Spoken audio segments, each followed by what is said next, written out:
Ok, irmãos, vamos dar início à nossa aula. Eu vou começar orando. E, Anísia, houve uma pergunta da Adriana. Adriana, eu acho que já acabou de entrar. E ela fez uma pergunta sobre os livros apócrifos.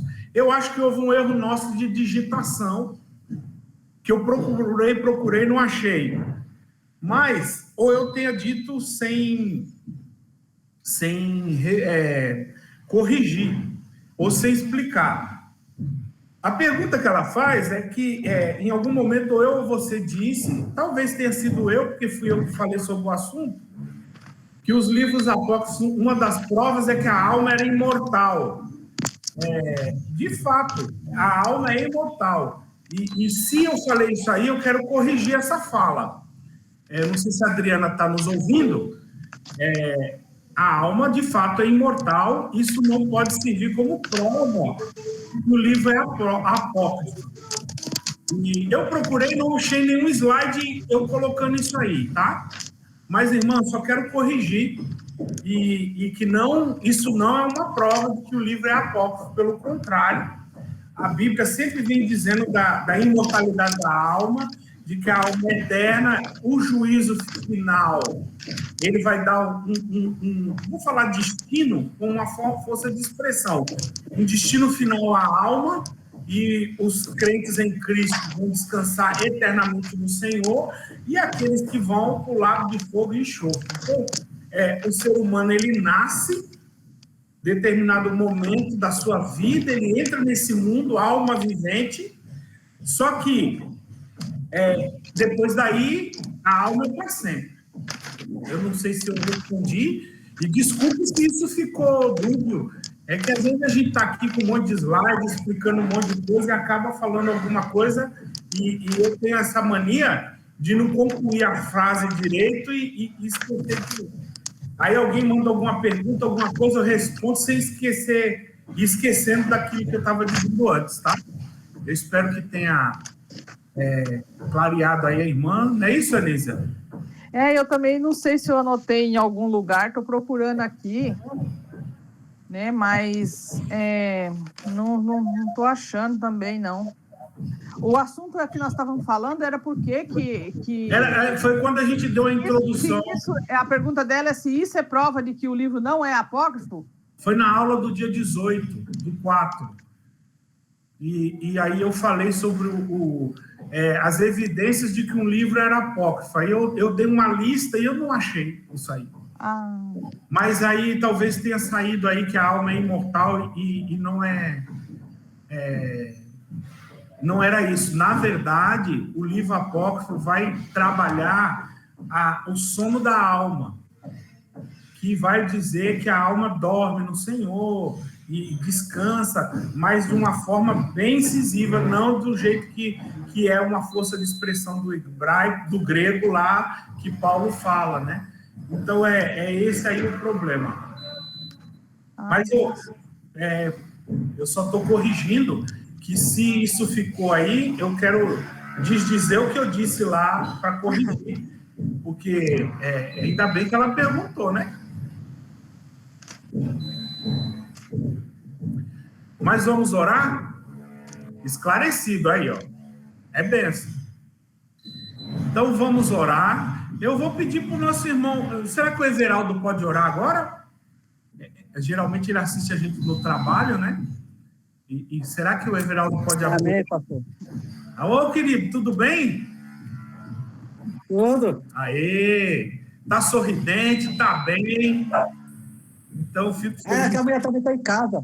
Olha aí, ó. Olá, Celiane, tudo bem? Forte abraço. Vamos orar? Vamos.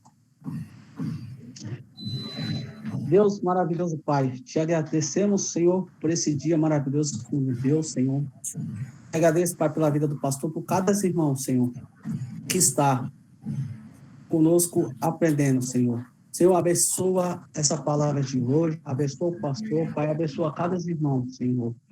Deus, eu te peço, em nome do Senhor Jesus, Pai, abençoa a cada pessoa desse Brasil, Pai. Senhor, abençoa o culto de hoje à noite.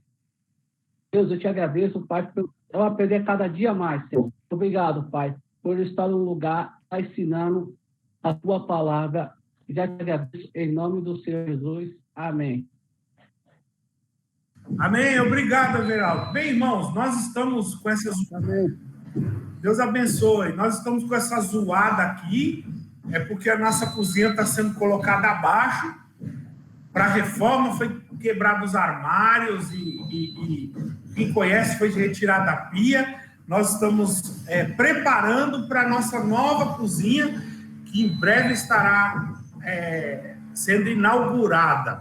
E alguns dos irmãos estão aqui, e eu para variar, o Carlinho me expulsou da cozinha, porque eu estava mais conversando do que trabalhando, então eu estou aqui.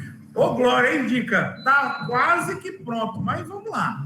Mas contamos com a sua contribuição também. Eu quero aproveitar agora e dizer que você pode participar ou vindo ao mutirão, ou perguntando, precisa de algum material, de algum serviço durante a semana, ou através da sua contribuição, dando uma oferta, discriminando aí no Pix, ou entrando em contato com a Milu, e você dizendo, eu quero que eu quero essa oferta seja direcionada à nova cozinha, será muito bem-vinda aí essa oferta. Nós queremos o mais rápido possível poder concluir a nossa cozinha para que a gente possa todo mundo vacinado, todo mundo imunizado, a gente voltar às nossas atividades e voltar ao nosso novo normal, ok?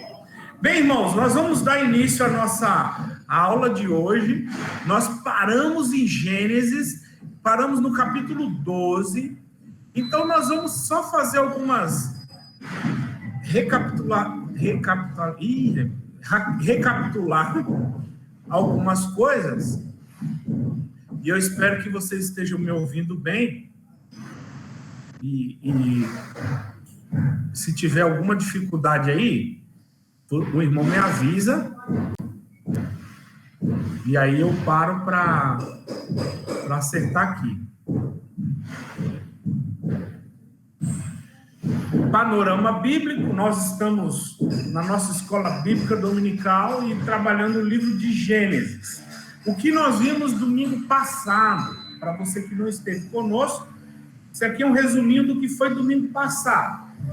Gênesis é o livro dos começos, origem do universo, da humanidade, origem do pecado, como que o pecado surge, os seus efeitos trágicos na vida da humanidade. Por que nós estamos aqui? Por que a gente sofre? Por que nós estamos tendo coronavírus? Por que nós temos a dor, a morte, o sofrimento? Por origem, naquele ato de desobediência no Jardim do Éden, causou toda essa desarmonia. E nós também olhamos um pouco sobre a questão do plano de Deus para restaurar a bênção ao mundo por meio de seu povo escolhido. Deus vai transmitir a bênção à humanidade, vai dizer, olha, mulher, você vai ter dor de parto, o homem vai ganhar a sua vida com o suor do rosto, mas da mulher vai vir um homem que vai esmagar a cabeça da serpente, que é o Satanás, o inimigo, o império maligno, ele vai destruir. E aí, esse é o plano de salvação, mas para que Deus pudesse trazer esse que é o Messias, o Salvador, ele escolheu um povo, e aí a gente está aí no capítulo 12, que é uma nação, a nação de Israel, para que essa nação viesse a ser a nação que trouxe o Messias. Então, há um cuidado, e começa em Gênesis, de Deus com essa geração, que seja um povo temente a Deus, que seja o luzeiro do mundo, ser tu uma bênção, e isso segue de geração em geração. Aí você pergunta, por que Deus escolheu Israel? Isso aí, porque ele quis. Não tem muita lógica, não existe uma lógica. Era um povo, uma nação que começou do zero e que Deus a escolhe para ser a nação de Deus, o povo de Deus. E é só isso que a gente pode dizer. Reproduz a bênção prometida por Deus de geração em geração, até o tempo em que o povo foi escravizado e precisou ser liberto do Egito. Então, nós começamos da criação e nós vamos até o povo indo para o Egito. Isso o Gênesis vai narrar. O seu texto lança alicerce para a revelação divina subsequente. Deus vai, em cada livro da Bíblia, vai trazendo a sua revelação. É o que os estudiosos vão chamar revelação progressiva de Deus. Então, o que acontece com Abraão, Isaac e Jacó? Esses homens não têm no seu conceito de relação com Deus o templo, a igreja, a religião, não tem. Eles têm sacrifícios, eles vão ter uma aliança, que é a circuncisão, e eles vão praticar atos, mas fora da religião. Eu vou ousar dizer, e aí a Anísia me corrija se eu estiver errado, essa estrutura religiosa de identificação de Deus, templo, ou tabernáculo, ou ordens religiosas, elas vão surgir com Moisés. Então, o livro de Gênesis, ele é apenas o início de tudo aquilo que veio a seguir, né? É uma fonte de instrução, de consolo, de edificação. Nós não podemos olhar o livro de Gênesis como apenas um livro histórico, ou como muitos erroneamente vão dizer, mas o Antigo Testamento não serve para a gente hoje. O livro, não, ele serve de instrução, de consolo. Esse livro vai falar de questões familiares, esse livro vai falar de perdão, esse livro vai falar da manifestação de Deus, bem clara na vida das pessoas, vai falar sobre o silêncio de Deus. Então, esse livro é riquíssimo, é um livro riquíssimo para orientar a igreja, o povo de Deus, na nossa realidade. Eles têm um interesse em exibir seus personagens. Pastor? Oi? Posso tirar uma dúvida rapidinho? Pode. Quando você fala que a gente não sabe por que Deus escolheu Israel, a gente não pode dizer que é por causa da descendência? Mas aí, quando eu digo, esse é um ponto. Mas assim, por que Deus escolheu Abraão e não escolheu o outro cara? Entende? Por que Deus não escolheu os egípcios, que era um povo muito mais, vamos dizer assim, desenvolvido? Os babilônicos, que era um povo que tinha os jardins da Babilônia, que é falado até os dias de hoje. Era uma nação sem importância. Por isso que eu digo que não tem como explicar o que Deus viu em Israel para querer Israel, né? O povo hebreu. Porque não tem muita lógica. É um povo que não tinha terra, era um povo nômade, era um povo pobre que se tornou um povo nômade rico porque Deus abençoou. Né? Então, é um povo assim que não tem muita... não tem como justificar por que Deus, de fato, escolheu Israel. Mas mesmo eles sendo descendentes de Abraão, porque no capítulo 11, de Adão, porque no capítulo 11, por exemplo, fala aqui da descendência de Sem, que era filho de Adão, né? Uhum. Até chegar a Abraão. Abrão, na época, né? Então, a gente não pode dizer, não dá para dizer que é por causa da descendência direta com Adão?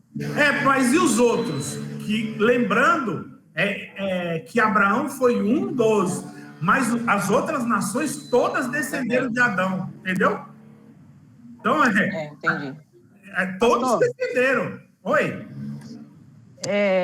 Assim, complementando essa fala aí, né? A gente tem que nem você falou no começo, o livro de Gênesis é uma narrativa. Ele está contando uma história para a gente. Por isso que a primeira coisa que a gente vai olhar no texto, quando a gente vai ler um livro, qual o estilo literário dele. Então, descobrimos que é uma narrativa, um livro que conta uma história. Né? E aí, a gente vai descobrir o que aquele texto, o que aquele livro quer nos dizer. Porque todo o livro ele vai se resumir numa frase só. Assim, tipo, alguma mensagem que seja a mensagem central daquele livro todo. Uhum. Se você perguntar, você vai falar assim, mas foi lá no Jardim do Éden, mas foi a Arca, mas foi... A gente vai falar tudo isso, mas não é. A mensagem central do texto de Gênesis, eu até coloquei aqui a definição do Carlos Oswaldo, porque é a que mais esclarece essa mensagem central. Diz assim, que a mensagem central do livro de Gênesis é a eleição e separação de Israel como povo pactual de Deus. De Deus, deram-se em contexto de conflito entre o propósito benevolente do Criador e a vontade rebelde da criatura, e o que ele pune em justiça e restaura em amor. Essa é a mensagem central do livro. Então, quando a gente vê que esse é um pacto que Deus fez, separando o povo de Israel, a gente tem que entender que esse é um livro onde Deus se revela. Através de tudo isso que aconteceu, a gente tem que entender que é a revelação de Deus de si próprio. Então, a gente vai procurar saber qual é a teologia que esse livro tem. O que essa Bíblia fala o que esse livro fala de Deus? Aí, o que Deus quer mostrar para a gente nesse livro todo? É sobre Ele mesmo.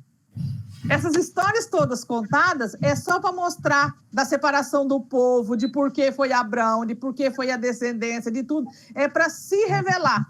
Porque se não acontecesse tudo isso, como é que ele ia mostrar para o povo que ele é poderoso, que ele é justo, né? Que ele é gracioso e que ele é singular? Exato. Todas essas histórias é só para mostrar a teologia. Que Deus é poderoso, é justo, é singular e é gracioso no seu povo, né? Então, você entendendo isso já fica mais fácil, independente de quem foi que ele escolheu. Independente, que ele podia ter escolhido qualquer um outro, mas, na verdade... entre todos aqueles, pastor, que estava lá, o Abrão, ele se mostrou o mais justo. Aí a gente joga na conta da onisciência de Deus, da lógica humana. Sim, ele era o que vivia mais de acordo com porque ele já tinha na cabeça as conversas da mãe dele, né? Que não se fala dela, mas ele fala que é uma pessoa que veio de lá, né? De Canaã, enfim. Então, eles tinham uma visão diferente. Pode ver que ele não era adorador lá na terra de Ur, né? O pai era. O pai fabricava lá os trem, mas ele não era assim. Então, dentre toda aquela geração, ele era o mais assim, eu acho que o mais, que Deus viu que seria mais fácil, né, de aceitar essa missão. Vamos dizer, acho que Deus já estava preparando também, creio eu, que Deus já preparou ele, né, para assumir essa responsabilidade. O Abraão, dentro dos seus erros e acertos, aí a gente joga na presciência de Deus, né? Porque quando a gente vai lendo, nem ele mesmo sabia, né? Nem ele mesmo sabia dessa escolha de Deus em sua vida, né? E talvez ele não soubesse também o que isso realmente significava. Tanto que ele, no caminhar da história, ele tentou ajudar. Deus prometeu um filho. Mas está demorando muito, a mulher não pode mais ter filho, ficou velha. O que nós vamos fazer? Vamos ter um filho da serva. Em muitos momentos, Abraão, Isaac e Jacó, eles não tinham noção da grandeza dessa aliança que eles estavam se envolvendo. Eles não... Pois é, e ele é considerado o pai da fé, um pai da fé que mentiu várias vezes para não sofrer o dano. Exato. E às vezes a gente fica tão assim, né? Fala, mas por que isso, por que aquilo? Deus faz as coisas do jeito que ele quer, na hora que ele quer, com quem ele quer. Né? Por isso que eu coloquei aqui esses 3 pontos, dizendo o seguinte: Gênesis não tem o interesse em exibir seus personagens como exemplo de moralidade. Ele não tem, porque senão Abraão não servia. Porque não é igual não era igual a narrativa dos gregos, deuses perfeitos, seus heróis perfeitos. Não é assim. Os homens com erro, que mente, que engana, a mulher que passa a perna no marido, no filho. Então, e também não discorre sobre moral. O texto fala que deve ser marido de uma só mulher, mas isso não foi só na igreja. Ser marido de uma só mulher é desde lá de Gênesis, desde do Jardim do Éden. Vai deixar pai e mãe, vai se tornar marido de uma só mulher. Mas aí você vai vendo as concubinas, você vai vendo eles casando, mas em nenhum momento se dá juízo de valor, mas as consequências desses casamentos. Por isso que precisa ter uma leitura muito mais apurada do texto. Mesmo porque, pastor, esse juízo de valor, ele começou, como você falou, a partir de Moisés. Lá, com a trajetória do povo, ele não tinha tudo aquilo escrito antes. Ele foi escritor, deu uma confusão ali. Opa, eu acho que isso aqui precisa escrever aqui para poder ficar, para resolver os... Aí ele escrevia, a lei foi escrita conforme os acontecimentos vinham, se apresentava, né? Aí ele falava, tem que escrever sobre isso. E o pessoal erra quando quer justificar os casamentos de Davi e de Salomão. Também foi um erro, porque não era isso, não era esse o propósito de Deus. O propósito de Deus era ser marido de uma só mulher desde o princípio. E aí você vai vendo, tanto nos patriarcas quanto nos reis, consequências seríssimas desses casamentos, dessas famílias, né? Assim.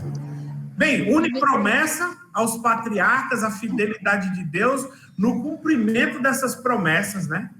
E aqui, alguns textos que eu separei, que você vai encontrar, não na Bíblia, isso aqui não é texto bíblico, mas são textos que são paralelos ao que a Bíblia diz. Por exemplo, os sumérios vão ter uma narrativa um texto de 1700 antes de Cristo, sobre o dilúvio deles.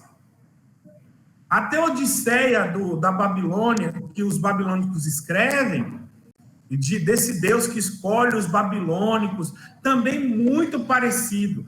Você vai ver provérbios dos sumérios, lenda do Sarjão, como sendo um Sansão. Então, assim, existem textos paralelos aos da Bíblia que estão aí na história, que de vez em quando os historiadores inventam. Olha, foi achado, e quem sabe isso que está aí da Bíblia cristã é uma farsa. Não é. Isso aí são histórias em que o povo judeu, com certeza, influenciou essas nações, eles ouvindo os contos hebraicos, e influenciou essas nações, né? E tem um manuscrito do Mar Vermelho que foi escritos que tem, não é 300 antes, é 3.000 anos antes de Cristo, que tem todos os relatos bíblicos e é uma sumidade, uma autoridade que traz a nossa Bíblia, porque ela é igualzinha à nossa Bíblia dos nossos dias. É claro, estou falando do Antigo Testamento. Bem, para a gente ter uma visão panorâmica da Bíblia, do Gênesis, eu fiz esse quadro aí, depois eu mando no grupo para que você possa ter para consultar. Aí eu pus o livro de Gênesis, uma coluna, e a visão panorâmica. Gênesis, a sentença. Deus demonstra seu amor por meio da criação, do juízo, da eleição do povo que revelaria as nações. Então, é um Deus que mantém juízo sobre o seu povo, escolhe o seu povo. Isso é uma sentença. É nesse livro que vai vir. Deus escolheu Israel. Palavras-chave, igual a Nízia disse, né? Textos-chaves. Nós vamos ter a criação, a queda, mas é claro que é um acordo. Eu acho que a maioria dos estudiosos da Bíblia vão colocar a aliança, que é o capítulo 12, né? A aliança de Deus com Abraão como sendo o ponto principal e máximo do livro de Gênesis. Uma data provável que ele foi escrito foi no período de Moisés, que é em 1400 a.C. Quais foram as fontes para que Moisés, o autor, escrevesse? A tradição oral, que sempre eu venho falando, eles cantavam, recitavam trechos da sua história, da criação, e isso serviu como uma tradição de contação de história. Relatos biográficos sumérios, né? Então, eles tinham personagens e histórias já escritas por alguns, histórias paralelas, aquelas que a gente viu antes também, possam ter ajudado o Moisés a escrever o livro de Gênesis. É um livro, tem como negar isso. Apesar de ter às vezes, um formato, né, para nós, bem diferente, sem muito uma narrativa em cima, mas uma contação bem própria, histórica, de alguém que recebeu informações, né? A ênfase é Deus é o Criador do mundo e a nação de Israel. Sempre vai estar girando em torno disso. Relação com os outros livros do Pentateuco, que é o Êxodo, né, o Número, o Deuteronômio, é um ponto de partida para desenvolvimento da história e da teologia dos outros livros. Tudo começa em Gênesis. Eu achei interessante, eu não sei se o Rafael Botas está com a gente, mas a Carol me mostrou uma vez que existe um processo de evangelização dos índios que ele usa o livro de Gênesis. Eles começam em Gênesis para poder explicar João 3,16. Eu achei interessante isso aí, porque geralmente a gente começa lá do Novo, eles começam de Gênesis para poder trabalhar nessa mente transcultural, né?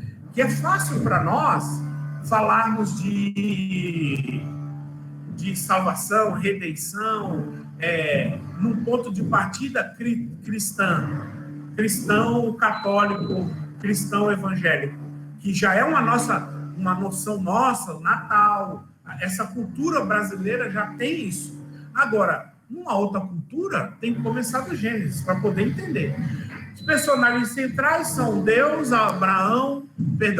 Adão, Eva, né? Nós temos Enoque também, que eu não coloquei, mas Abraão, a esposa, Isaac, Jacó e as esposas. Esses são os personagens que eu diria centrais dessa narrativa. Judá também. Curiosidades. São 2.000 anos de relatos históricos. Desde a criação, o capítulo 1 de Gênesis, até o capítulo 50, né? Até o capítulo 50, nós temos aí um intervalo de 2.000 anos de relato. Culturalmente, algumas curiosidades, e a gente vai estar falando sempre sobre isso. O primogênito seria o herdeiro da família, mas em Gênesis, Deus contraria a cultura, escolhendo o mais novo para seguir a linhagem. Isso foi com os gêmeos, né? E isso vai sendo algo, Deus quebrando esses paradigmas. Antes de cada relato histórico, há uma genealogia. Você pode prestar atenção. Cada ciclo histórico, ele vai contando da onde que aquele cara surgiu na história. Inclui esse personagem como principal e o autor mostra a legitimidade dessa aliança. Como a Milu disse bem, mas é uma justificativa de muitos dizer, não, mas o Adão é descendente de Abraão, é descendente de Adão, então isso justifica. Mas quando a gente pega todo o histórico, nós vamos ver que Adão é o pai de todos, né? Agora, quando nós vamos ver essa justificativa, Abraão, Noé, vão surgindo na história, sempre vai ter uma genealogia explicando, esse cara tá aí, mas é legítima a aparição dele. Ele está aqui porque aconteceu isso, foi fulano, gerado, e chegou até aqui. Principal aplicação, creia completamente no amor de Deus, revelado por meio da criação, da sua providência, ao escolher um povo e produzir a sua história para prover a nossa salvação. Foi Deus. Deus cria a história da salvação.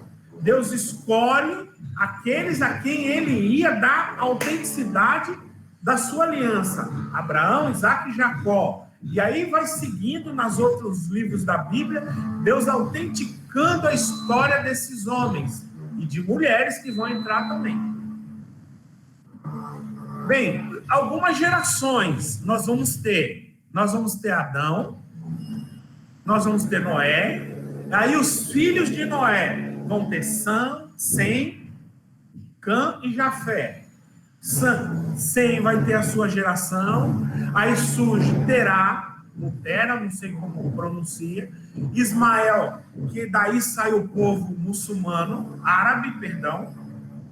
muçulmano é a religião, na verdade Ismael descende, da sua descendência surge o povo árabe, nós vamos ter Isaque, vamos ter Esaú e Jacó.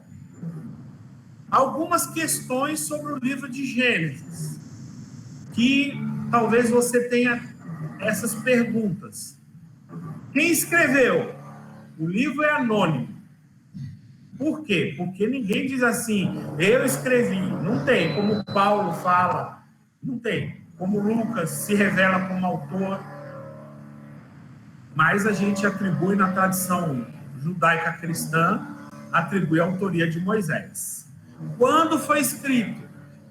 Provavelmente quando o povo sai da terra do Egito, Moisés precisa e é impelido pelo Senhor, dirigido pelo Espírito Santo, a narrar essa história. Como ele recebe uma cultura egípcia, e ele já tem essa formação de escrita, de questões legais, documentais, ele vê, os egípcios documentam as coisas. A gente agora vai ser uma nação. Então, eu estou tentando entender a mente de Moisés. Então, eu preciso relatar o que Deus está fazendo com o meu povo, a minha família. E aí ele começa a escrever. A gente vai ver isso em Gênesis, em Êxodo, Deuteronômio, Levíticos, é muito isso aí. E aí ele começa a escrever nessa primeira peregrinação dele lá no deserto. Como o autor pretendia transmitir? Registrar a história do começo do mundo, a história dos patriarcas, porque o Moisés recebe essa tradição egípcia, mas ele lembra que ele foi amamentado por sua mãe. E geralmente as mães hebreias, elas, ao amamentar os filhos, cantavam hinos e cânticos hebraicos que contavam a história dos seus filhos. Então ele absorveu as histórias hebraicas também. A base histórica para o desenvolvimento da humanidade, do povo de Israel, será bênção para a humanidade. E aí existe uma discussão que Deus renegou, e aí a gente pode ver mais para frente isso, mas essa bênção continua. Israel é o povo tudo preocupado com o bombardeio de Israel, e aí é um anúncio, é um pré-anúncio, e Deus é essa aliança do povo de Israel. Então, eu chego a uma conclusão de que esse povo se distanciou.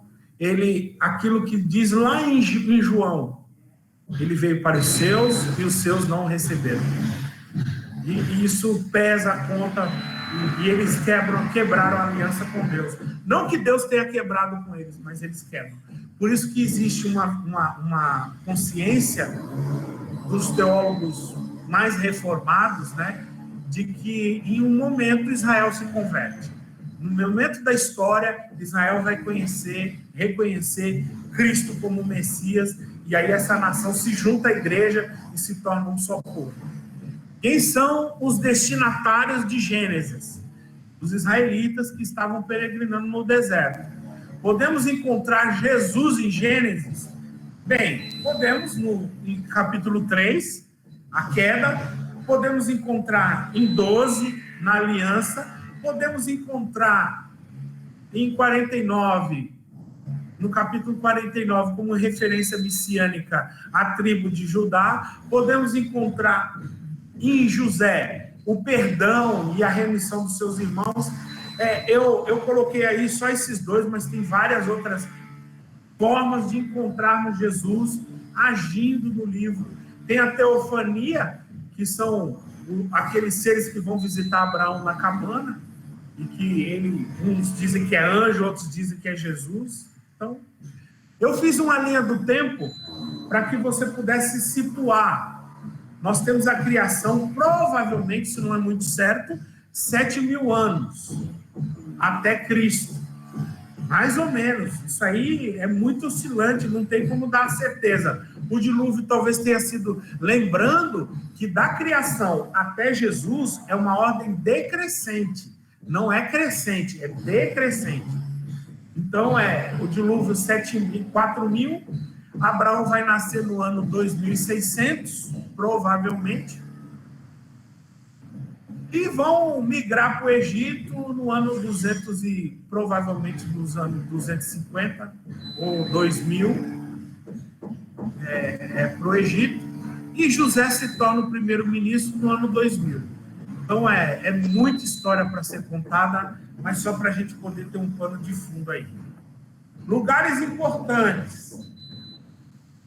Jardim do Éden, Monte Ararat, Babel, Ur dos Caldeus, Harã, são cidades que vão ser endereços de acontecimentos importantes. Babel, que foi a torre, é provavelmente o início da nação da Babilônia, né? Onde surgem os babilônicos. O Monte Ararat é onde Deus, né, vai colocar a arca, como existe até hoje lá, resquícios desse monte e o resto da arca de Noé. E a nação egípcia, que é fenomenal, é uma nação que ela surge grande na história. É interessante isso aí, né? De todos eram povos, eram clãs, mas o Egito, ele vai surgir com José indo para o Egito, o povo hebreu indo para o Egito fugindo da fome, mas já é uma nação constituída, né? Bem, histórias com propósito. Tudo tem um propósito, irmãos.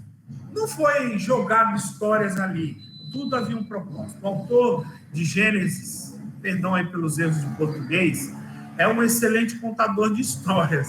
E isso se dá pela influência egípcia em ter Moisés sendo educado com a educação egípcia, com cultura, com escrita, com matemática, com arquitetura, com visão de arte de guerra. Tudo isso Deus preparando com propósito. Ele vai ser criado lá no palácio, mas também é criado para ser amamentado pela própria mãe. E aí ele cresce, adolescente, ele sendo criado como príncipe. Tudo isso é o propósito de Deus para formar esse grande legislador que foi Moisés. Ele escreveu magistralmente as biografias de Adão, Noé, Abraão, Isaac, Jacó e José. Ele descreve com riqueza, isso está falando de Moisés, tá? Vários fatos, a criação, o dilúvio e a Torre de Babel e tantos outros acontecimentos. Narra com propósito educativo dentro de projetos teológicos. Foi aquilo que a Anísia falou no início. Tudo aponta para a aliança. Tudo. Adão aponta para a aliança. Noé aponta para a aliança. A história de Abraão, Isaac e Jacó, tudo é a aliança de Deus com a humanidade. Chaves, né? É a descrição do ambiente, a caracterização desses personagens. Ele descreve os ambientes, importante no livro, ele descreve a caracterização dos personagens, o que é irado, o que é raivoso, o que é manso, a mulher que trama, ele vai usando isso aí, a explicação do significado dos nomes, né? Ele dá, e geralmente o nome está associado à personalidade, ou uma peculiaridade da pessoa, a ordem dos fatos, a descrição dos sentimentos, isso é muito dado, que fulano irou-se, essas coisas são magníficas no livro, a descrição de ações sem esconder, não há uma maquiagem, É uma revelação da pessoa. Relações de casamento misto, o resultado do casamento misto. Desobediência à aliança, o resultado daquela desobediência. Sem dar juízo de valor, ele vai contando a história. Aí eu quero deixar para vocês algumas nações que são citadas em Gênesis, que são essas nações hoje, no nome atual. Se estou pronunciando certo, é o que hoje nós conhecemos como a Alemanha, a Rússia, Madai, Média e a região do Iraque.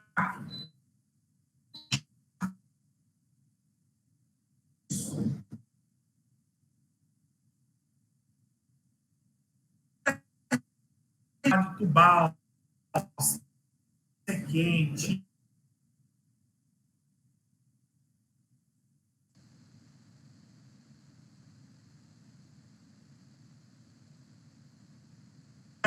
Nós conhecemos o e a Sul, a parte que nós conhecemos, claro, com divisões geográficas diferentes.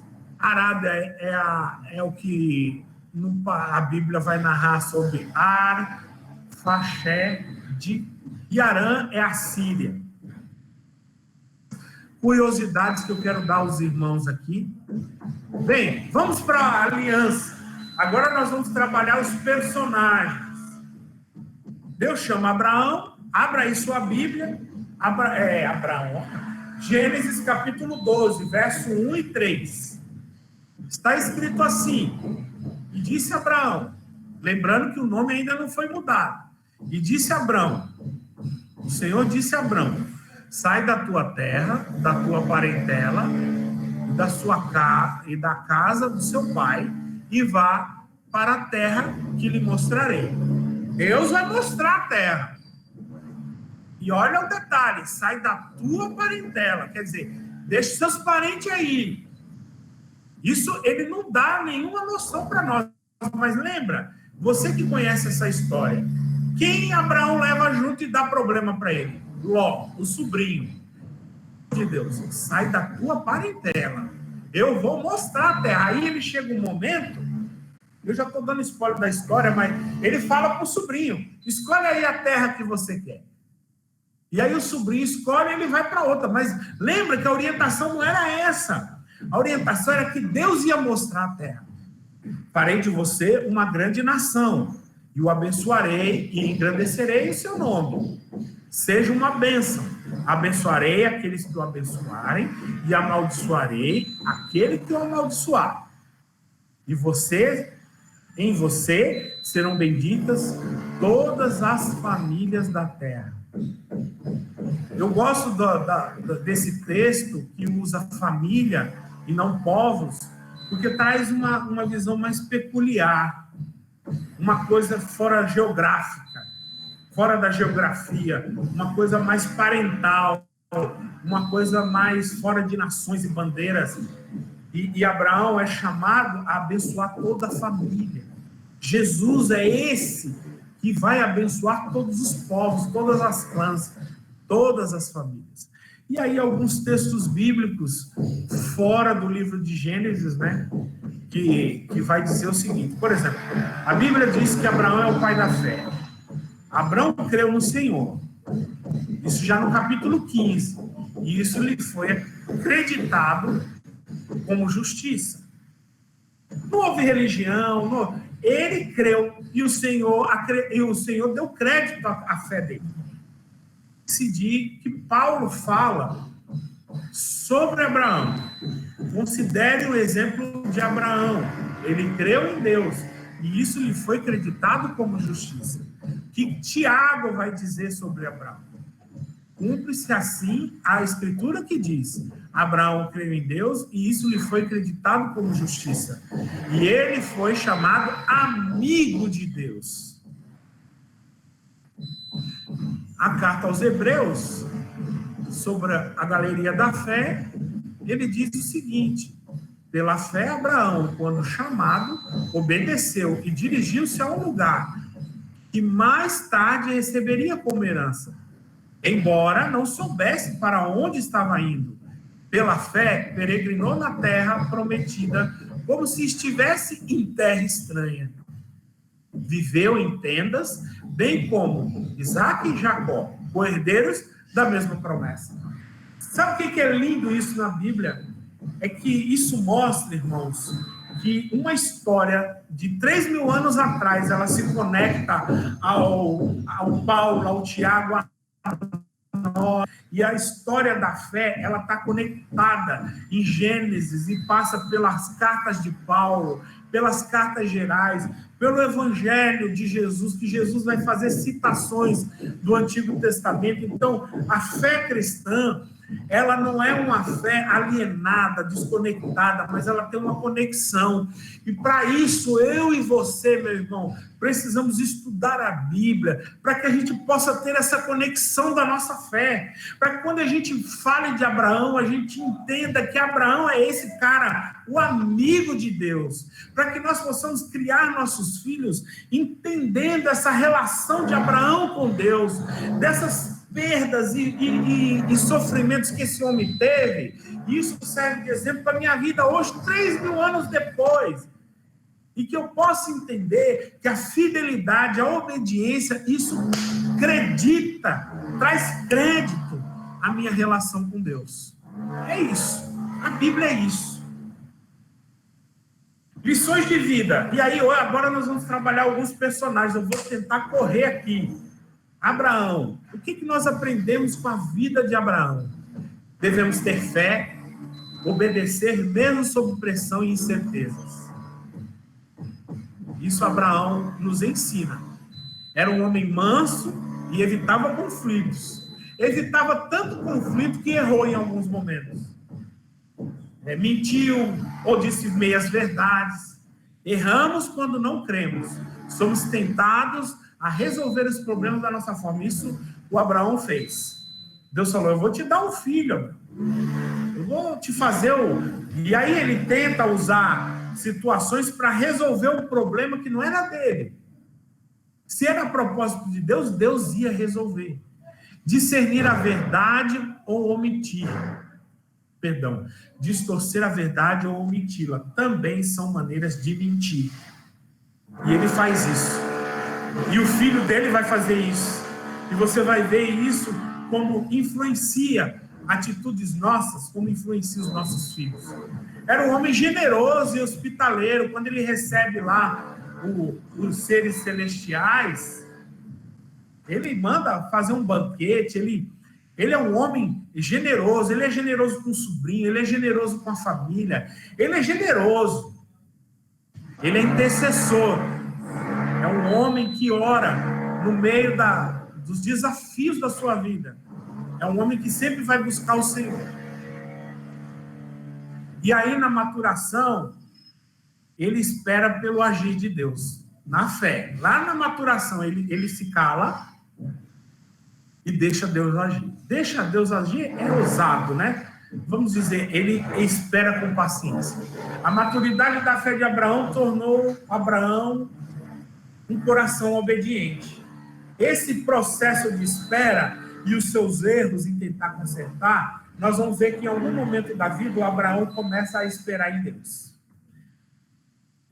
E aí nós temos um símbolo na história de Abraão e do povo de Israel, que é a circuncisão, que é o símbolo da aliança. Até hoje, todo menino hebreu, ao 8º dia, ele é circuncidado. Uma prova disso, o Senhor Jesus também foi. Ele é circuncidado, como hoje os filhos dos judeus continuam praticando essa aliança. Isso é para o povo de Deus? Para a igreja? Não. Já até houve uma discussão de Paulo sobre isso. Inclusive, ele vai circuncidar um da sua comitiva missionária, exclusivamente para não causar confusão. Bem, aí está em Gênesis 17, quando isso acontece, o verso 23 a 27, que diz, naquele dia, Abraão tomou seu filho Ismael, todos os nascidos em sua casa e os que foram comprados, todos os de sexo masculino, até os escravos de sua casa, circuncidou, deu-lhes como Deus lhe ordenara. Abraão tinha 99 anos quando foi circuncidado, e o seu filho Ismael tinha 13. Abraão e seu filho Ismael foram circuncidados naquele mesmo dia, e com ele foram circuncidados todos de sua casa, tanto os nascidos em sua casa como os escravos que estavam na casa. Que naquela época também haviam criados escravos, talvez de uma forma diferente da visão da escravatura europeia, de chicote e tal, mas pessoas que eram compradas para servir, era escravo, mas era uma visão diferente do que nós entendemos hoje de escravidão dos negros. E aí você vai ver uma repetição da promessa. Deus repete 7 vezes, do capítulo 12 até o capítulo 22, que Abraão vai ser pai de uma grande nação. A repetição é de grande valor para a aprendizagem. Mesmo sendo Abraão um homem da fé, maduro, temente a Deus, o Senhor achou necessário repetir 7 vezes as suas promessas. Aí está, às vezes, que Deus promete, se você quiser anotar. E ele precisa disso para manter a fé e a esperança firme no Senhor, para manter acesa a chama da fé. Então aí Deus repete 7 vezes, e aí no capítulo seguinte, ao 22, nós vamos ver o cumprimento, o filho da promessa, que é Isaac. Bem, a esposa de Abraão. Alguém tem alguma pergunta? Eu vou parar aqui um pouco.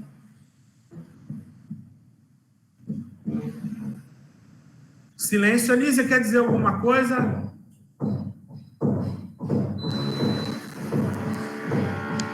Não, eu estava procurando aqui um negócio sobre as alianças que foram feitas, né? Eu não sei mais aonde eu anotei, mas a gente vê que Deus, desde o começo, ele vem fazendo alianças, né, com o povo, desde o Jardim do Éden, né? E do que aquilo requeria da gente, da humanidade, vamos dizer assim, né? E eu tinha colocado que lá no Jardim do Éden, as coisas eram mais fáceis, né? Porque Deus, ele provia toda a necessidade da sua criação. E a criação, a única coisa que ela tinha que fazer era não comer o fruto. Não tinha necessidade a mais, né? Era só não comer o fruto. Aí não deu certo, eles desobedeceram. Passou para frente, ele fez uma aliança com Adão. O que ele fez com Adão? Ele prometeu o Messias. E o que a humanidade tinha que fazer? Não tinha exigência nenhuma. Vou enviar o Messias, né? Mas a única coisa que vai acontecer daqui para frente, vocês vão sofrer a consequência dos seus atos. A partir de agora tem consequência. Olha, começou fácil, começou complicado no Adão. Aí veio Noé. Deus prometeu, eu não vou destruir mais a terra com dilúvio. Tinha exigência para a humanidade? Não tinha. Deus tirou de novo, não tem exigência nenhuma. Mas ele colocou um sinal, falou, vou colocar aqui o arco-íris como sinal da minha palavra, né? Aí veio Abraão, que ele promete fazer de Abraão uma grande nação, uma descendência muito grande, né? E qual era a exigência para o Abraão? Que ele se tornasse inculpável diante de Deus. Que tinha feito o sinal, que era a circuncisão que você está falando aí. A partir daí, desse ponto, era para ter seguido uma reta do pacto. Levado o pacto a sério, andar indesculpável diante de Deus, era o requerimento para Abraão e a descendência daqui para lá. Deu certo? Não deu. Não. Aí hoje tem gente querendo circuncidar o povo. Se nem a parte fácil, que era obedecer, não quis, vai querer fazer circuncisão, vou fazer ao vivo para saber como é que é. E o pior, que as pessoas querem circuncisão, querem braca, mas só querem a bênção. Tinha maldição. Exato. Se não me obedecer, vai ser exterminado, vai ser apedrejado, vai sofrer. E o povo só quer a bênção, esquece da maldição. Esquece, a partir daquele ponto, era assim, a exigência é andar indesculpável. Você tem agora que o capítulo de Gênesis 17 para frente, 1 e 2, vai falar agora, vocês têm que se consertar. Tem que ficar certinho agora, senão... Mas sabe por que nós... um grande erro dos nossos dias é que a gente esquece. Deus não é dos ursinhos carinhosos. Deus é um Deus que requer justiça. O sacrifício era a manifestação da ira de Deus pelo pecado da humanidade. E hoje o sangue de Jesus nos purifica de todo pecado, mas a sua santidade... O Pedro diz isso aí, que não adianta. Ele vai recitar o Velho Testamento para a realidade da igreja hoje. O que Pedro faz é uma conexão direta da aliança do Antigo para o Novo e dizer, eu estou repetindo o que foi dito no passado. Sem santidade ninguém vai ver Deus. Porque é o que Deus exige daqui para frente. Aí fala assim, não, mas perfeição só no céu. Eu vou ler para vocês o versículo 17, 1 e 2. Leia. Porque quando a gente fala isso, o pessoal dá risada e acha engraçado. Né? Mas não leva a sério o que isso significa para o povo de Deus. Sim. Né? Versículo 1 e 2 do capítulo 17.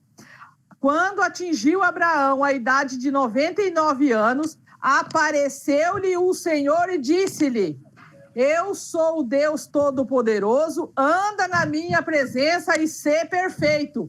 Farei uma aliança entre mim, perfeito. Farei uma aliança entre mim e ti e multiplicarei extraordinariamente. A promessa é condicional. Condicional. Quando eu falo, às vezes falo assim, eu falo tudo isso e vou falar hoje de noite de novo.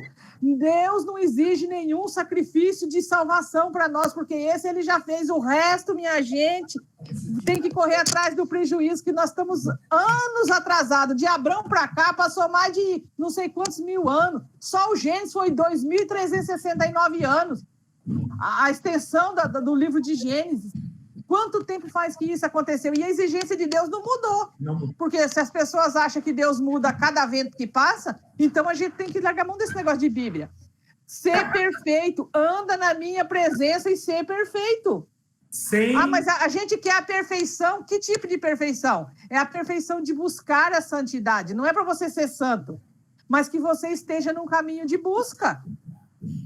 Agora, hoje as pessoas estão vivendo vida daquele negócio, não tem nada a ver, porque Deus me ama, no final a gente faz um acordo ali, ele me passa pela brecha e eu vou. Eu vou entrar chamuscado. Eu vou entrar chamuscado, mas eu vou entrar. Não creia disso, se você for chamuscado, vai ser lá naquele outro lugar que é quente. Não pensa que vai entrar chamuscado, não. Não há possibilidade do ser humano... Olha aí, anota na tua agenda, meu irmão. Não há uma possibilidade do ser humano ter relacionamento com Deus vivendo uma farsa de santidade ou de busca de santidade. Porque não tem como Deus se relacionar com o pecado. Se você vive muito bem com o seu pecado, acariciando, vivendo como um bichinho de estimação, logo você não tem uma relação com Deus. É simples assim. Gente que dura serviço, gente que não quer seguir o que a Bíblia diz e vive aquele corinho. E a vida dos crentes é aquele corinho que se torna um corinho errado, que os crentes cantavam animado. Quem está com Jesus, cai aqui, cai acolá. Isso não é vida de cristão. Lembra desse corinho? Eu não sei se vocês lembram disso. Eu não lembro, não. Cai aqui, cai acolá. Como assim cai aqui, cai acolá? O crente que vive cai aqui, cai acolá não é crente. Aí, pastor, você vai lembrar do que o texto está dizendo aqui. A palavra de Deus. Eu sou o Deus Todo-Poderoso. Aí vem o pedido. Anda na minha presença e ser perfeito. Aí você fala, mas eu não consigo andar em santidade e ser perfeito. Mas também não anda na presença. Uma coisa depende da outra. Então, aí precisa saber que a santidade, ela não é uma produção religiosa. Não é, não. Ela tem a ver com o seu relacionamento com Deus. Exatamente. Não adianta eu decidir, eu vou ser santa agora. Agora eu vou ser santa. Não acontece, porque lá na frente você cai de novo. Você tem que andar com Deus. Esse é o seu segredo. O que a gente precisa entender que a vida cristã, ela é como uma formação. E quando você pega a igreja, agora falando da prática religiosa, não tem como dar porcentagem nisso, mas a escola bíblica, a reunião de oração, o culto, eles são sinais, são coisas que nos ajudam. Ajuda a identificar também se essa pessoa anda com Deus ou não. Exato. Porque quanto mais você anda com Deus, mais desejo você tem de participar de um estudo bíblico, de uma oração, de uma culto de adoração. É nesse ponto que eu quero chegar. Agora, se não durante a semana não há uma conexão com Deus, não vai haver o desejo de participar de culto, de oração, de nada, de leitura bíblica. A pessoa vai como um evento social para a igreja. É o momento em que eu vou desfilar com a minha roupa nova. É o momento em que eu vou ver os amigos. É o momento que eu vou lá, porque minha família vai, eu não vou ficar sozinho em casa. É um evento, não tem a ver com essa maturação da fé, relacionamento com Deus, relacionamento com a comunidade de fé, que isso não tem a ver com religião. O Abrão creu e ele se tornou amigo de Deus. Tem a ver com relacionamento. E isso foi com Abrão e tem que ser conosco hoje. Bem, eu vou seguir. A Sara, ela se casa em Ur dos Caldeus, era uma mulher bonita, foi cobiçada pelo faraó, né? E pelo Abimeleque, rei de Gerar. Ela foi cúmplice das mentiras do marido, mas foi uma mulher submissa e obediente. Eu vou falar bem alto para todas as mulheres. Ó, o Jean está vibrando aqui, Glaucio. O Jean está vibrando aqui. Até... Deixa ele chegar em casa, pastor. Deixa. Até... A Sara chamava o marido de meu senhor. As irmãs, anota aí. Por exemplo, a Aninha me chama de meu senhor. E sim. Ai, Jesus, o Jean até caiu. Eu vou falar que essa promessa aí também é condicional, viu? A promessa é condicional. Se fizer por mim metade do que Abraão fez, eu também chamo de senhor.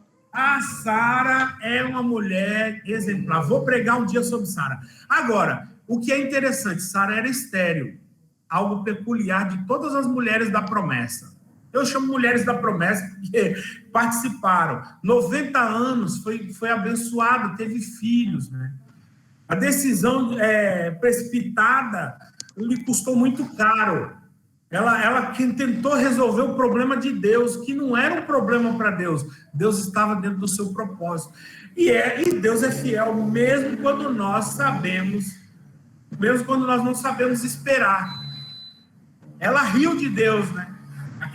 Aquele episódio que eu já preguei umas 2 ou 3 vezes sobre o sorriso de Sara, do riso de Sara, é nosso também, o deboche nosso. Quando a gente sabe de uma verdade bíblica, ela sabia da verdade, da promessa de Deus, e ela ri do impossível. Deus não vai fazer isso. É desacreditar, e às vezes a gente também tem o mesmo riso de Sara. Bem, vamos pular para Isaac, que é o filho da promessa. É o filho que é submisso, que vai até o monte com o pai. Né? A gente aprende com as lições de vida que Isaac nos dá, é que é um homem que, desde a sua mocidade, se torna submisso. Ele se casa com a Rebeca, ele teve gêmeos, Rebeca também era estéril. Ele é um homem que intercede. Que isso mostra um exemplo para nós. A gente gosta muito de falar da submissão de Isaac, ou de Sara, mas agora vai para os homens, o exemplo que Isaac dá para nós. Ele vê um problema, ele não pode resolver o problema. E ele vê a mulher sofrer, então ele sofre por ela, ele intercede. É o marido que intercede pela esposa. E a gente tem muito a aprender com Isaac, de nas frustrações, no sofrimento de nossas esposas, nós homens, a gente interceder, a gente orar. E aí ele erra também, porque ele começa um lance do favoritismo dos filhos, né? Ele tinha gêmeos, mas ele prefere o outro, né? E a mulher também prefere o outro do que... E aí fica uma divisão, conflitos familiares. Ele comete o mesmo erro do seu pai. Lembra que eu falei que eu ia trazer essa história? O pai mente, ele também mente, dizendo que a esposa é irmã. Mas era também um homem manso, em nome da paz. É interessante essa história deles com os filisteus. O pai dele deixou os poços, e os filisteus vêm, enterram os poços para... Não, você está muito poderoso. Seu rebanho se multiplica, tudo que você toca dá certo, você vai destruir as nossas coisas aqui. E aí os filisteus, já começou a briga por aí, e aí pega o poço dele e começa a enterrar, colocar terra, prejudicando. Ele, em vez de brigar, porque a terra era dele, ele muda. É um homem que evita conflitos, né? E aí a sua esposa Rebeca, sendo estéril, Deus a visitou, ela foi mãe de gêmeos. A gente aprende que, com a vida dessa mulher, que aquilo que pode ser impossível para os homens, para Deus. Alguém que era estéril se tornar uma mãe, não foi de um, foram de dois. É uma mulher decidida. Quando foram buscar ela, você quer casar com fulano de tal lá, da terra do... Não, eu quero. E o pai perguntou, mas você quer ir? Ela vai, ela é decidida, ela é cheia. Só que essa sua iniciativa também ela faz com que manipula o seu filho para enganar o pai. E o filho que não é nada santo aceita. O que a gente aprende com Rebeca? A gente aprende que a mentira tem perna curta, que não adianta manipular pessoas, que não adianta a gente querer ser impetuoso. Se estamos dentro dos propósitos de Deus, precisamos ter paciência e esperar. E aí tem o tal do Esaú. Foi rejeitado, cheio de frustrações, porque o Senhor conhecia o coração dele. É isso que eu acho que foi a Milu que disse sobre Abraão, que nesse caso também se aplica a Esaú. Por que Deus escolheu Jacó e não Esaú, se era o primogênito, era Esaú? Ah, mas eles eram gêmeos.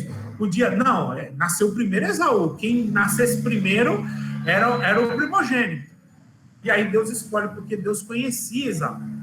Esaú era um homem carnal, de sentimentos, escolha de esposas erradas. Ele se junta com um povo que não era para se ajuntar. Ele prioriza as coisas do mundo, ele troca a sua primogenitura pelo um prazer de um prato. Eu acho que ele era gordo. E aí o irmão faz a comida e ele aceita. O que ele queria? Não estava pensando no futuro da sua geração. Ele estava pensando no seu prazer naquele momento. E o pastor, e ainda arrumou uma nora. Arrumou uma nora para Rebeca e Isaac, que era o cão. A nora abençoadíssima. Foi uma pessoa que tornou a vida da Rebeca e do Isaac numa vida amargurada, porque a moça não era assim uma moça muito simpática, entendeu? O que podemos a tal da Judite. O que podemos aprender com essa nora, Anísia? Quando o pai falar, meu filho, não casa com essa moça, porque essa moça não é uma boa pessoa, você obedece. Então, não case. Ensine as mais novas, como Paulo fala para Timóteo. Olha, não vai me arrumar uma Judite na vida, pelo amor de Deus. Alguém aceita uma coca? Olha aí, ó. Isso também não está certo, não. Olha, você, lições para a vida. Não seja uma Judite na vida da tua sogra. Você que é jovem e vai casar, por favor, procura saber se a sua moça, sua namorada, não tem as características da Judite aqui, para não infernizar a vida da sogra, porque ninguém aguente. Exatamente. E tem gente que ainda não acha graça nas coisas da Bíblia, gente. Eu acho demais. Ah, tem dó. Olha só o que lá no Novo Testamento fala do Esaú. Lá aos Hebreus, capítulo 12, o verso 16 e 17, diz assim: e cuidem para que não haja nenhum impuro ou profano, como foi Esaú, o qual, por um prato de comida, vendeu seu direito de primogenitura. Vocês sabem também que posteriormente, querendo herdar a bênção, foi rejeitado, pois não achou lugar de arrependimento, embora com lágrimas o tivesse buscado. Olha, isso aqui, Elisa, dá um sermão da hora, hein? Não é?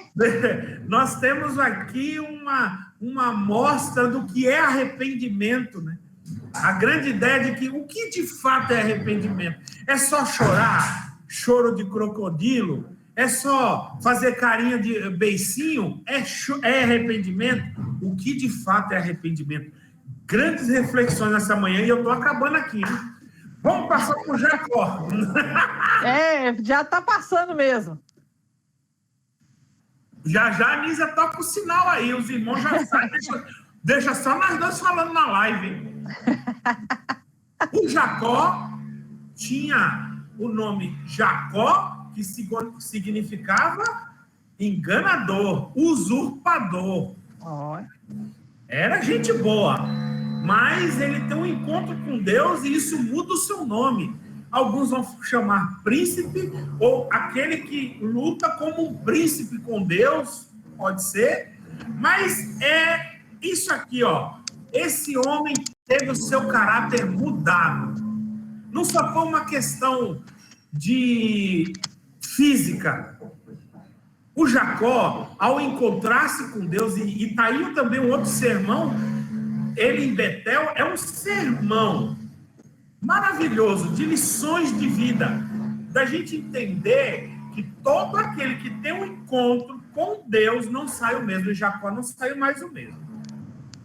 E houve até uma ação física, não só no nome, houve algo físico, que demonstrou que o Jacó era diferente. Ele saiu manco. Dos gêmeos, era o mais novo e foi escolhido por Deus para dar continuidade à promessa. Quando jovem, tinha o seu caráter duvidoso, mas foi um homem paciente, determinado e disposto para lutar pelo que desejava. Era um homem de guerra. Isso é diferente do seu pai. E sabia fazer comida. Fazer as roupas também sabia. Fazer roupa também sabia. Bordar casaco. É mesmo. Ele era bem voltado para o artesanato.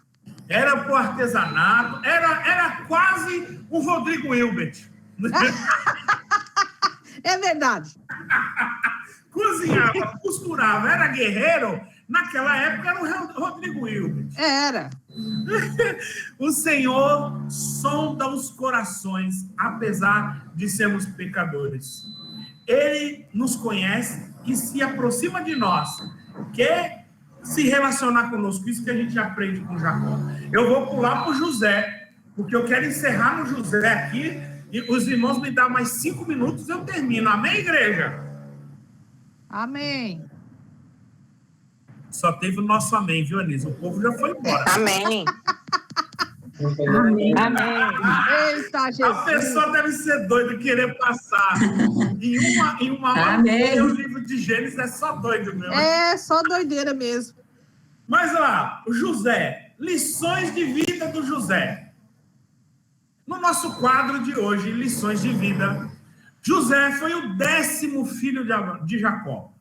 Era o favorito, era o pavão. Eu gosto de falar que o José era o pavão. Ele recebe uma túnica colorida e sai no meio dos irmãos passeando, mostrando: olha o que papai me deu. Oh, lindo. Era o filho da mulher predileta do Jacó.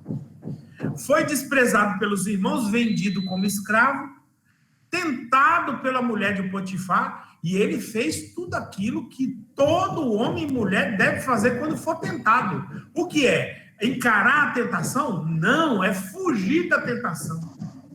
Ele foi preso injustamente. Ele era interpretador de sonhos. Já pensou José nos nossos dias em ganhar muito dinheiro? Ele foi nomeado governador do Egito. E isso, irmãos, existe. Você que já foi lá naquelas pirâmides do Egito lá, tem alguns escritos que demonstram um desenho, né, que desenhavam na parede, de que houve um período em que houve um governador que não era egípcio, e aí ele coloca esse governador. Eu devia ter procurado essa pintura com uma túnica hebraica colorida, diferente daquilo que eram os egípcios sem camisa e com aquela vestimenta, aquela sainha que eles usam, e lá está. Então, muitos atribuem a contar a história de José. E tá uma das coisas mais lindas desse livro é a reconciliação desses irmãos com José. O José demonstra que é um homem excepcional. Ele perdoa seus irmãos. E a gente aprende com José que Deus pode transformar o mal em bem. Irmãos, grava aí. Deus pode transformar o mal em bem. E o Moisés termina o livro de Gênesis com essa temática. Lembra como começou esse livro? Falando do mal que o homem causou à humanidade. E aí ele vai mostrando como Deus transforma esse mal em bem através da promessa. E ele encerra um ato gracioso de um irmão que perdoa os outros. É como Deus mostrando, olha, tá vendo esse José? Ele tipifica essa ação de Deus na vida da humanidade. Ele transforma o mal que a humanidade está fazendo em bem. E aí você tem em Gênesis 45, quando José perdoa seus irmãos. E aí eu vou ler aqui o capítulo 4, o verso 4 até o 8. Abra aí sua Bíblia, marca. E José disse aos seus irmãos: agora cheguem perto de mim. E eles chegaram. Então ele disse: eu sou José, o irmão de vocês, que vocês venderam para o Egito. Agora, pois, não fiquem tristes nem irritados contra vocês mesmos, por terem me vendido para cá. Porque foi para a preservação da vida que Deus me enviou diante de vocês. Olha a mente desse cara. Ele entendeu que tudo de ruim que aconteceu na sua vida era um propósito. Porque já houve 2 anos de fome na terra e ainda restam 5 anos em que não haverá lavoura nem colheita.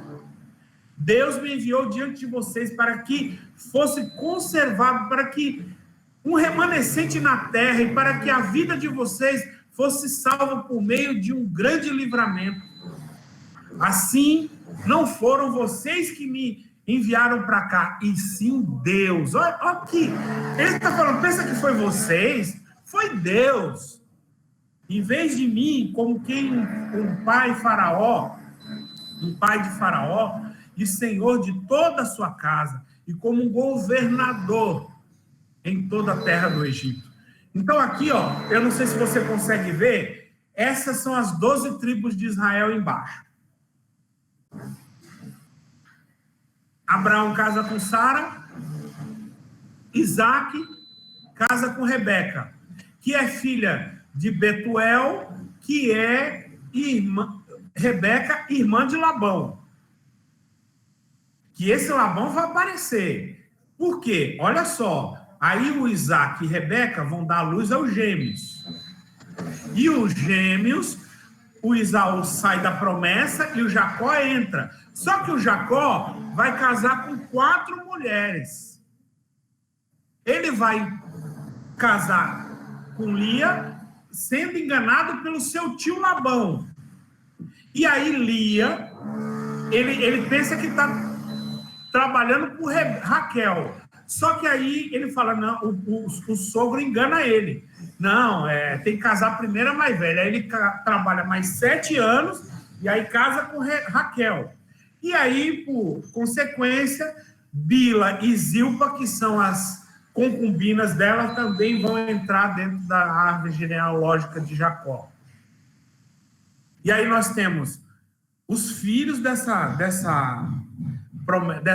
geração, que tem os nomes todos eles aí, a que sai a que não entra. Aí você vai dizer, mas tem mais de 12 aí, pastor? Realmente, tem mais de 12. Jacó teve 1, 2, 3, 4, 5, 6, 7, 8, 9, 10, 11, 12, 13 filhos. E o pior é que ainda entra os 2 filhos de José dentro das 12 tribos. Então, se você ler a bênção de Abraão, você vai ler com cuidado em casa, porque não vai dar tempo. No capítulo 49, Jacó chama seus filhos e pede para eles ouvirem o que ele vai dizer sobre cada um. Isso aí, no final do verso 28 do capítulo 49, vai dizer, são essas 12 tribos de Israel. E isso é o que lhes falou seu pai quando abençoou. Então, Jacó vai abençoar cada uma das tribos. Eu prometo que na próxima aula eu vou explicar as 12 tribos. Essas 12 tribos eu começo, para a gente entender Êxodo, a gente precisa entender as 12 tribos, por que foi dividida assim. E aí eu trago para você um quadro das 12 tribos. E aí o Jacó vai morrer. Eu coloquei bênção de Abraão, mas me perdoe, não é de Abraão, é a bênção de Jacó. E o Jacó morre. E os irmãos falam, agora ele vai matar a gente. O papai morreu, agora ele vem matar a gente. Isso é para encerrar, tá? E aí, no capítulo 50, o livro termina com essa conversa. Mas José respondeu, não tenham medo. Será que eu estou no lugar de Deus? Vocês, na verdade, planejam mal contra mim, porém Deus tornou em bem para fazer como estão vendo agora, que se concedem a vida de muita gente. Portanto, não tenha medo. Eu sustentarei vocês e seus filhos. E assim José os consolou e lhes falou ao coração. Ele ganha o coração dos irmãos. Termina aquilo que era conflituoso de relações humanas, lá na queda da humanidade, ela termina com a ação graciosa desses irmãos se unindo, ganhando um coração do outro. É essa a preocupação de Moisés em terminar como um final feliz. Mas aí nós vamos entrar em Êxodo no próxima aula. E eu quero encerrar aqui, irmãos. Se você tiver alguma dúvida, eu prometo que eu mando esse slide. E a gente encerra com essa declaração de amor de José a seus irmãos. E eu e você possamos ter essa magnitude de José, de perdão, de graça, de misericórdia, de entrega, de entender que a vida cristã, ela tem que ter atitudes do caráter de Deus sobre nós. Vida cristã, e agora com a pandemia, mais ainda, que não é só ir ao culto, nem ao culto estamos indo, mas vida cristã tem a ver com atitudes como José teve. Atitudes de misericórdia, de graça, de reconciliação, de ganhar o coração dos irmãos pela piedade e a misericórdia que ele teve, assim como Jesus tem conosco. De entender, meu irmão, que o processo de vida que você está passando hoje, você não pode tirar Deus da sua história. Você precisa entender que tudo é um projeto, propósitos de Deus para a sua vida. Agora, tem que ter discernimento. Porque muitos sofrimentos na nossa vida são consequências de erros, escolhas erradas que nós tomamos. E aí a gente quer consertar o que não tem conserto. E a gente precisa se entregar ao Senhor e dizer, Senhor, a minha vida está de fato nas tuas mãos. E eu posso entender os teus propósitos. Existem alguns momentos que Abraão, Isaac e Jacó não entenderam foi nada. E eu acho que eles passaram a vida toda sem entender muita coisa. E eu e você precisamos saber que nem tudo nós não vamos saber. Não tudo nós não vamos entender. Mas uma coisa esses homens nos ensinam: obedecer. Isso faz parte dessa promessa abraâmica. abrâmica, né? Não sei se estou falando certo aí, a professora de hebraico, essa aliança é a obediência. E ela não mudou, meus irmãos. A aliança de Cristo com a igreja também é pelo mesmo crivo, a obediência. A obediência. Amém, igreja?